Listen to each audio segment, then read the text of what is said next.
have just completed one of the most amazing videos in all of history. And you might, I know I should never tell anybody to leave my channel, but if you want to hear this in the order it was done, you can go back to Brian White's channel, the famous My Tesla Weekend, and watch me answer these questions with Brian as the host. And then now you're going to watch on my channel with me, the host, ask the same questions of Brian. Brian, thank you for coming on and doing this. Hey, what am I supposed to do? I tried hanging up on you and it just kept reconnecting, so I guess I'm stuck. I would hand you my Elon mask because, you know, we want Elon to be answering these questions, but can you no? I can't get it. Can't get it. All right. So what we're doing, folks, first of all, like the channel and because, you know, you like Brian. That's what you're basically saying to me. Yes, have Brian on, have him on, have him on. I think, yeah, sure, you should do it. Okay, and then all the rest of the stuff. Thank you, all the Patreons, for following both of us. We love it. Keep doing it. It's great. Okay. What we're going to do, so I'm going to ask Brian 10 questions that he just asked me. These 10 questions are questions that if Elon was with us, Brian could ask, or these would be questions that we would love to hear answered next Wednesday, a week from Wednesday. No, actually, this is going to be out on Saturday morning, so it'll be this coming Wednesday, the 19th. We'd love to hear them at the earnings call. So, Brian, question number 1. Is Optimus currently capable of doing useful tasks right now? How many different useful tasks? You've advertised that you advertised to hire someone to design and construct a production line for Optimus. Do you expect mass production of Optimus in 2024? And will you sell to the public, like factories and similar, in 2024? Okay, so first of all, that's like 9 questions. I'm sorry. It's one with many nuances. Mm-hmm. Yeah. So I'm going to say it depends on what your definition of useful is. We've already seen it watering plants. That's a useful task. That is a job that someone is paid to do. So in that regard, yes, you could untether one today probably and have it do that task. Light janitorial, probably. I know I've heard rumors of it being in the factory. I find those hard to believe because the pace is so frantic, and it's hard enough training humans without also training robots who don't understand the simplest of tasks, like, you know, stepping around a cone necessarily. Bad example, I'm sure they've got that one. Hiring someone to design the line doesn't mean they're actually building the line. It means they're optimizing for the Optimus. It means they're designing with manufacturing in mind, which is critical. All along, that's critical. That's how you get the economies of scale. Everybody else is trying to build $100,000 robots, $1 million robots. They're trying to build a robot for 10 grand that they could sell for any amount higher than that. Probably not sell it at all, just rent it out. But in any case, if a robot is worth $2,000 a month, it'd be better if it only cost you 10 or 20 to build than $1 million. And those bots by Boston Dynamics, those are $1 million robots. If you were to try and manufacture them, they'd still be prohibitively expensive. Their dog Spot is 50 grand. Mass production in 2024, I don't expect that. Sell to the public in 2024, I don't see that coming. Maybe they'll be actually implemented in factories in ways that are useful, but I don't see it coming that quickly. Number 2, you've stated that the semi-truck is much more effective at reducing carbon and particulate than cars. You had the semi on your picture of products for Master Plan 3, but you've never indicated how many you think that Tesla will make long term. How many semi-trucks and large trucks are you thinking that Tesla will make long term? So the initial target I see, they're building an assembly line, a real assembly line. That tells me the first target is 100,000. That would put them right up top with the big boys. That would put them with your Kenworth, your Peterbilt, your big ones. That's only in the US. Now, the current design is not necessarily road legal in other countries. If you look in Europe, they all have the snub nose. It wouldn't be too difficult to design one, but they would have to design one for European roads. It's technically, I think, 2 inches too wide for Australian roads, but Australia is working to change their legislation rather than ask the world. They're willing to put on slippers instead of trying to carpet the world. So the international market is also vast. I think 100,000 for the U.S. is a starting point. It could go well beyond that. And I think 200 to 300,000 globally is entirely doable. All right. Well, thank you for that. Now I finally can put it into my numbers. All right. What is the hardest remaining issue? This is number 3. What is the hardest remaining issue or issues that need to be solved in order to solve FSD? Are there specific kinds of edge cases, or is there anything other than data and compute that is still needed to get the job done? So data is not something that is lacking. There is an endless amount of data, almost too much, almost an unsortable amount. Part of Dojo's job is to do that sorting. When there were layoffs of labelers announced, the naysayers said the sky was falling because, they're scaling back the number of people in FSD.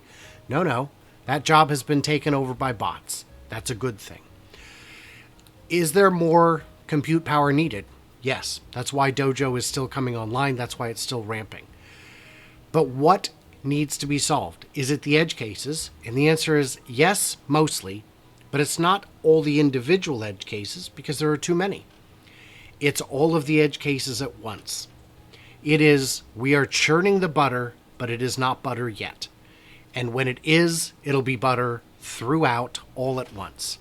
And that's the solution. And that's why this, I believe, is more scalable than the approach Waymo and the likes are taking. Because if you can solve a geofenced area, that's great inside the geofence. But when you get out of it, it's not just the roads and the signs that change, it's the entire culture of driving. You may have noticed drivers behave differently in different states. That's true. And it's even more true between countries. Some countries are very laid back on the road, and others feels like you're in the middle of a typhoon. So if it can be solved anywhere with Tesla's approach, it can be solved everywhere all at once. And that's what they're going for, is the churning butter approach. Okay, number 4, do you expect to expand Shanghai and make the Generation 3 vehicles in the current factory or nearby? Or will Gen 3 for Asia and export have to be built somewhere else? And second half of that question, will Gen 3 vehicles be built in the Giga in Berlin? So I don't believe Giga Shanghai, as it's laid out today, has room for the compact. The compact is going to be very high volume. If you were to simplify the Model 3 Highland by 50%, that would only give you half the space that the Model 3 currently occupies on the floor. That's not enough. They would need a whole new facility. Considering Mexico is launching with the compact, and there are no announced plans to build 3s or Ys in that facility, it's going to be huge. So they're going to need a whole new dedicated factory. Whether that's in China or another country remains to be seen, but it would make sense to have one in China, even for just the domestic market, but also as an export hub. It's been very successful with the 3 and Y. Why wouldn't they continue it apart from political uncertainty? But I think all countries can have some political uncertainty. As for Berlin, we know a massive expansion is planned. To an extent, it's underway. They've got all the clearing done. I believe that would absolutely be for the compact car. I cannot see them needing to build the Highland also in Europe. I think the Highland refresh, if it comes out of Shanghai, would do just as well being shipped over as the Model 3 has so far. It would sell in higher numbers, which would be great because it would still have a very high margin and a slightly lower manufacturing cost and come off the line a bit quicker. So I think compact in Shanghai, different location, in Berlin, at Giga Berlin, but not in the existing building. Okay, number 5. You have stated that the lithium refinery will be operational in early 2024. Is that estimate still on track? Jordan of the Limiting Factor estimated that that facility would create value to Tesla in the tens of billions. Were his numbers what you're seeing? So 2024 to me looks off the table. We saw the groundbreaking, but we haven't seen a level of progress commensurate with a factory entering production in the next 12 months. That's not happening. The next 18 months, to me, still feels unlikely. And if they do enter production before the end of 2024, it would be in limited volume. Then the question is, how much value does it present? I cannot disagree with Jordan's numbers. He is very smart and very good at it. And I would also agree with it because tens of billions, especially over 10 years, absolutely. Tesla doesn't get into doing little things. If they want to do a little thing, they hire Red Ryder to make their cyberquad. That's it. It's big bucks or go home. So number 6, in order to produce megapacks anywhere close to your estimates in Master Plan 3, new capacity would have to come on very soon. How many mega factories are you expecting to build between now and the end of 2025? Will they all be similar capacity to Lathrop, or will Lathrop and others be larger over time? So I got to interrupt here and say, I love these questions. Randy came up with all of these questions, and I love them. They're so good. They're so much fun. And the only thing more fun is that he can't answer them in this format because he already answered them on my channel, because it's a crossover episode. So I'm very excited about this video concept all around. So the question is, megapack factories, where will they be, how many, how big? And the answer is, and you may disagree with this, Randy, but they will need to build them everywhere, and they will need to build them close to customers. See, I say that because he already said that on the other one. And go, you can't even disagree with me. So I agree that they need to be put, they need to be put where customers are. And who are customers? Anyone who uses electricity. If you know of a country that has a power grid, they're a potential customer. The total addressable market is every country with power. So that's everybody. And like you had pointed out on the other video, they are very heavy. They are 82,000 pounds. They travel well by rail, but over the road they require oversized load carriers. They are very heavy. Most in the U.S., 82,000 pounds is the road limit, but that isn't for the freight. That's for the freight plus the trailer plus the hauler. They're way over that weight. So they are going to be cost effective, they will need to be as close to customers as possible. That it would make sense to put one in China. It would make sense to put one in Berlin. It would make sense to put one everywhere Tesla already has existing operations. It makes less sense building them where Tesla doesn't have operations, because then you've got this little satellite office, and who knows if the culture there, the work culture, is right with what you're doing. And I do think when they're built, they will be built in a scalable fashion. So if we would really like to have a 4X Lathrop kind of facility, we will buy sufficient space to build it, even if we're forced to start with one. Because the bottleneck on the megapacks is supply of LFP batteries. And while Elon said we are not cell constrained, I don't think that would remain true if you took the output from Lathrop and multiplied it by 8 or 10. I think you would absolutely run out of cells if you tried to do that. Those companies are ramping up. I believe we'll see new megapack factories come online instantly when they do. One thing we learned from the build at Lathrop is that it's much easier to build this than a car factory. The number of robots is vastly lower. The amount of space required is vastly simpler. The manufacturing tolerances are super loose when it comes to the actual cabinet, because it's all square. It's all right angles. It's very easy to build. So these can fly out the door. Customers are waiting. We just need the factories and the cells to support it. Question number 7. You, Elon Musk, think way ahead on all your projects. There is obviously a lot to do between when FSD at level 5 is announced and when Robotaxi's fleet is actually turned on. So you got FSD, you come out and you say, hey, it's ready to go. You can drive from the back seat. But now we want to do this Robotaxi thing. It's going to take time for that to be turned on. That's a separate issue. Regulatory agencies need to be satisfied. Apps created, marketing to users. How long do you think it will be between the day you say it's okay to play games while driving and when Robotaxi services begin to roll out? How long before there's a wide coverage in the United States? Okay. So the first half of the question is, as soon as we say it's ready, and we assume the liability, we, Tesla, I'm Elon, it will immediately take effect in a number of places. Nevada has already licensed them. Just whenever you're ready, we're ready. Just do it. California is moving very quickly in that direction. Waymo and Cruise are the ones getting the legislation pushed through. They'll have it done likely before it arrives. And if not, it'll be very soon. Once this is available somewhere, it'll be a race for it to be available everywhere because no state wants to border another state that has this. When you see Nana can get to her appointments if she lives in Nevada, but not if she lives in Arizona, there's a potential for flight to those states. You don't want to be the last one holding out.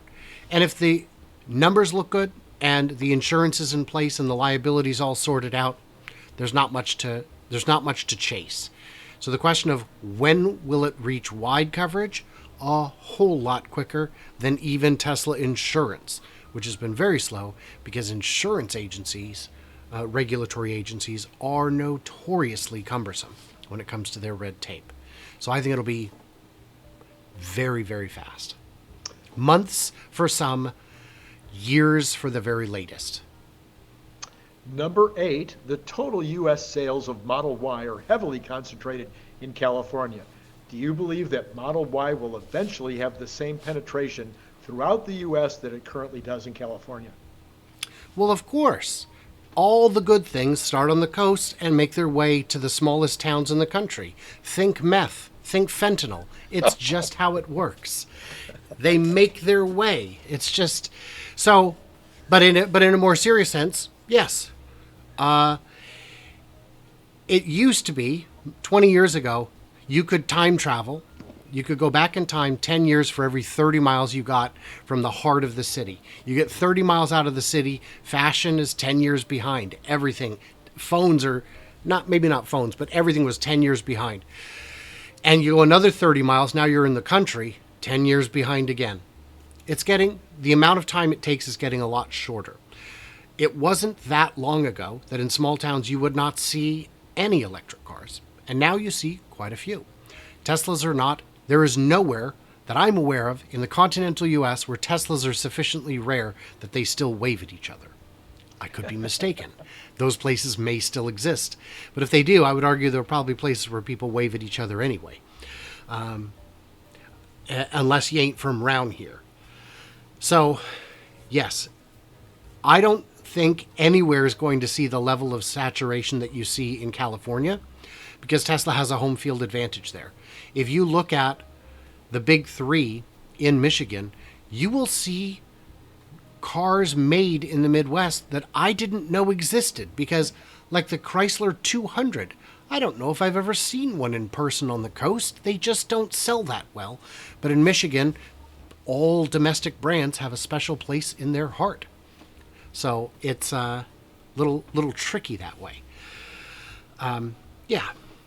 So yes, they will absolutely reach wider penetration throughout the country and the world.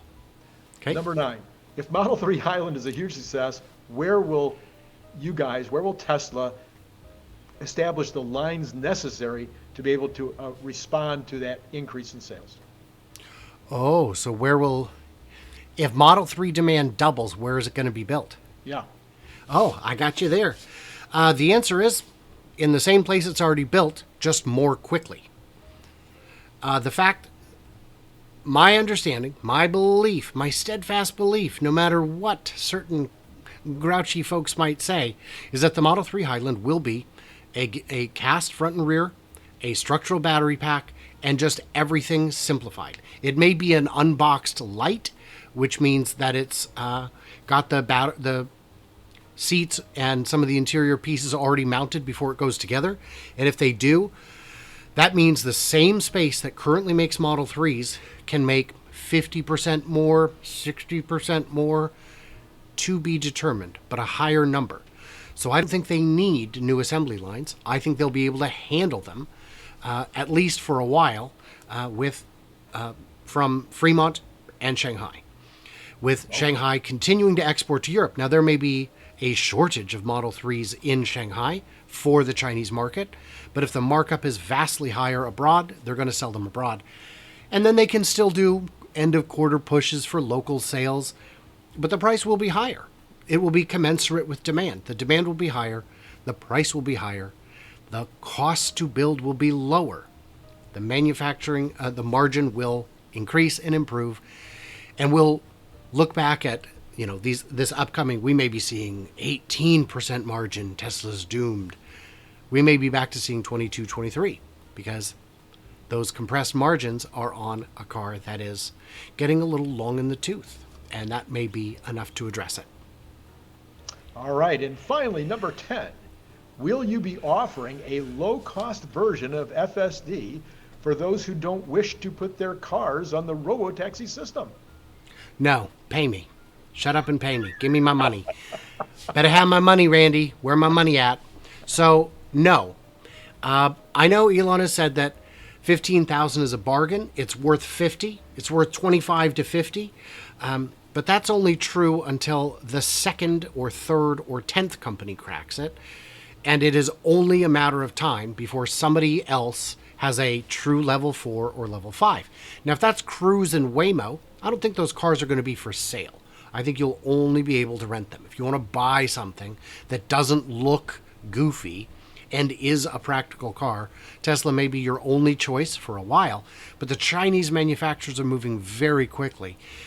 And it's still true that when complex problems are solved by one, they are immediately solved by everyone. And you can point out, rightly, that the complicated nature of this task is vastly more complex than those other tasks. But all of those tasks were impossible until they weren't. AI image generation went from hilarious garbage to breathtakingly real and amazing in months. And it wasn't one company that did it. It was a dozen. And those AI tools are getting very competent very quickly. So I think that $15,000 will stick around for a little bit. The $100 a month to upgrade from Enhanced Autopilot, the $200 to subscribe. But I think over time we'll see that come back down once it becomes a commodity. And as for discounts, I think if you see a price disparity, it wouldn't be a discount for a non-commercial driver. It would be a premium for a commercial driver. Got to pay us an extra little bit because, and maybe just the robotaxi insurance would be based on mileage rather than time. So that would be one way to address it, to get a higher premium from people using it as an actual business. Would be to charge robotaxi insurance by the mile. All right. Well, Brian, this has been fun and fantastic. We've done this separate thing where we did on my channel and then on your channel, and you answered and I answered, and we didn't do them head to head, which kept us from hurting each other. There was no fighting. There was no calling of names. I mean, we usually do that off air, though, I thought. so maybe this October down in San Diego. We'll rumble. As a reminder, guys, if there are more questions, so ask them. ask in the comments. We want to hear them. And if there are things we didn't get to, let us know so we can consider them. And do you want us to do this again next week? Randy actually has 10 additional questions. And when we tried to pare the 20 down to 10, there were so many good ones. There were so many. It was really hard to pick. So, I don't know. Should we do that? Should we do it? Yeah, we'd love to hear from the folks about that, because if they hated it, I don't want to do it again. But if they loved it, we could do it. We could do it who knows how many times. Right. Brian, as always, it's amusing. It's great to have you on board. It's both. And hit the like button, you all. And listen, there's this My Tesla Weekend, where if you just start looking for that, pretty much you're going to find this guy everywhere. If you want to know his real Twitter handle, for some reason it's 4K Podcast. But if you look up My Tesla Weekend, or even Brian White, there's more than 2 of those in the world. More than 2. So you're probably going to have to use My Tesla Weekend at least. Anyway, but he's also got the YouTube channel. He's also got a Patreon. Who knows? There's probably a bunch of other things that he's not telling us that he's doing as well under My Tesla Weekend. And I'm sure that he'd love to have you drop by. Brian, anything else before we go? I think you nailed it, Randy. Earnings are coming up in a matter of days. Let's cross our fingers. And then celebrate. Celebrate. Okay. Anyway, all right. Thank you, Brian. And to all of those out there that are watching, as always, it's been great talking to you. Click the link below to get your paperback, Kindle, or audiobook now.